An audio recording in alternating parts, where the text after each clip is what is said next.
I'm Dr. Stream, a board certified family medicine sports medicine doctor.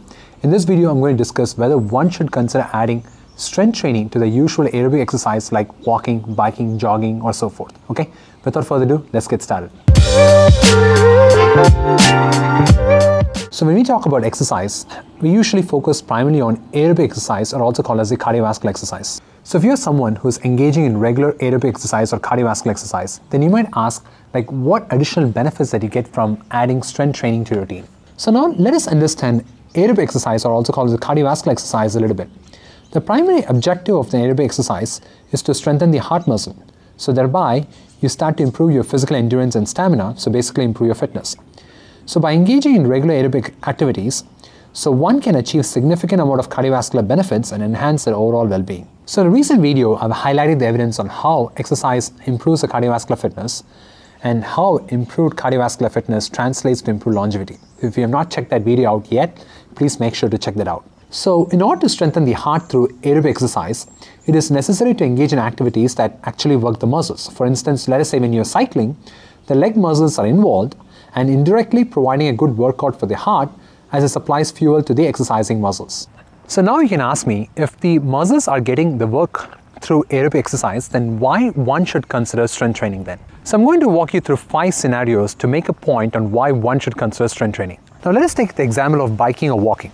So even though you're involving the leg muscles during biking, you're still not involving upper body. So remember, upper body strength is also important in order to carry out activities of daily living. So let us say you engage in daily tasks such as kneading the flour for cooking purposes or keeping boxes on the shelves. It is essential to possess the necessary muscular strength to execute a proper push and pull movements effectively. So failure to do so may result in overcompensation on your elbow or wrist or shoulder joints, thereby increasing the likelihood of developing injuries in those areas. So another scenario, so imagine that you have a 2-year-old grandson or a 4-year-old daughter who comes to you and asks to be lifted. It is crucial that you possess sufficient strength in your glutes, core and shoulders to lift the child without risking injury to your back or shoulder. This further emphasizes the importance of incorporating strength training into your regimen. Now let's look at another scenario. So let us say you have diabetes or insulin resistance and you've been keeping up with the same eating habits, you've been keeping up with the same amount of regular aerobic exercise, but still the diabetes or insulin resistance is getting worse, and then the chances are that the loss of muscle mass might be contributing to that. And we know that strength training helps to preserve and also actually helps to build muscle mass, and thereby helping with diabetes or insulin resistance or metabolic syndrome and so forth. So in a final scenario, imagine that you're walking alongside someone who regularly engages in strength training and you don't. So suddenly both of you trip on an obstacle. However, the person who does strength training quickly activates his or her muscles to break the fall and avoid any injuries. Unfortunately, your muscles don't respond fast enough because the muscles have not been trained like that. So this causes you to fall, and let's say you have a low bone mass, then you can fracture your hip pretty easily. So this serves as yet another example of how strength training could have prevented such an unfortunate incident. By participating in regular strength training exercises, your muscles would have been better equipped to protect you from potential falls, and weight-bearing exercises also helps to keep your bones stronger. So you see how strength training has so many benefits, and this also translates to improved longevity also. A good study in 2018 showed significant association between low muscle strength and all-cause mortality, and the risk persisted regardless of leisure time physical activity levels. So what this means is that, so let us say you have low muscle strength, and it doesn't matter whether you've been physically active or physically inactive, studies show that low muscle strength is associated with increased mortality. Although this is an observational study, and there can be a lot of limitations from the study, and you have to take these findings from a grain of salt, still it highlights the importance of strength training. So as you can see, strength training is for everyone, especially the elderly. So with that said, let's see how to get started. So the American College of Sports Medicine came with a recommendation of doing strength training of minimum 2 to 3 days per week.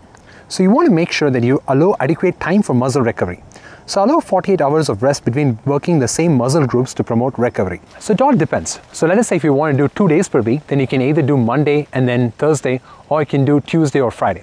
But let us say if you want to do 3 days per week, then you can either do Monday, Wednesday and Friday, or you can do Tuesday, Thursday and Saturday. So the exercise should target all major muscle groups.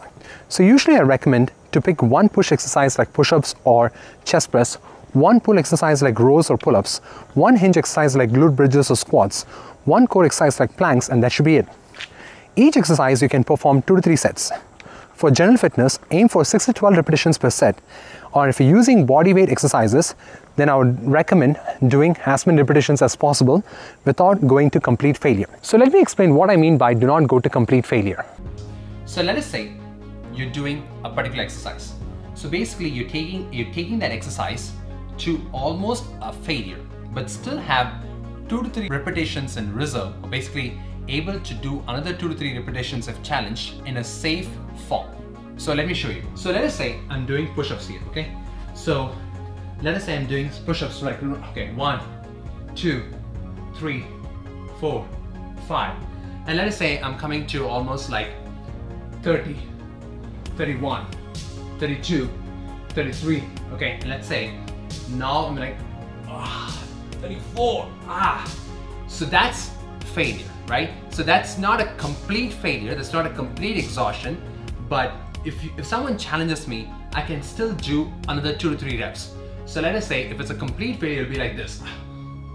1, 2, and you don't want to do that, right? So you want to stop when you have only 2 to 3 repetitions in reserve. So you want to be like this. So 31, 32, and that's it. So now you still have 2 to 3 repetitions in reserve and you stop doing that. Hi guys, can you do me a small favor? If you're finding this video really helpful, can you please make sure that you hit the like button? And this can actually help me to reach more people on YouTube. Thank you for doing that. So there are specific exercises that I suggest performing additional repetitions in order to build endurance, as certain muscles are more suited for endurance. A classic example would be concentrating on enhancing the ability to hold a plank position for an extended period of time. So progressive overload is also very important. So basically all you have to do is to gradually increase the weight or repetitions every 1 to 2 weeks or so. If you need more guidance, please make sure that you hire a knowledgeable exercise professional who can help you exercising safely. By the way, I've got good news for you. So basically you'll have access to a free home strength training program specifically designed for individuals who are new to strength training. This program is suitable for people of all age groups and will guide you through progressive overload techniques, allowing you to advance from beginner level to an advanced level, ultimately taking your strength to new heights. What's even better is that you won't require any expensive equipment to begin your fitness journey, and you can start right away from the convenience of your own home. So check out this playlist that I've attached here to get started with your strength training journey. If you have any questions or comments, please post in the comment box below. And if you really like this type of content, please make sure that you hit the subscribe button, and I'll see you in the next video. Until then, goodbye.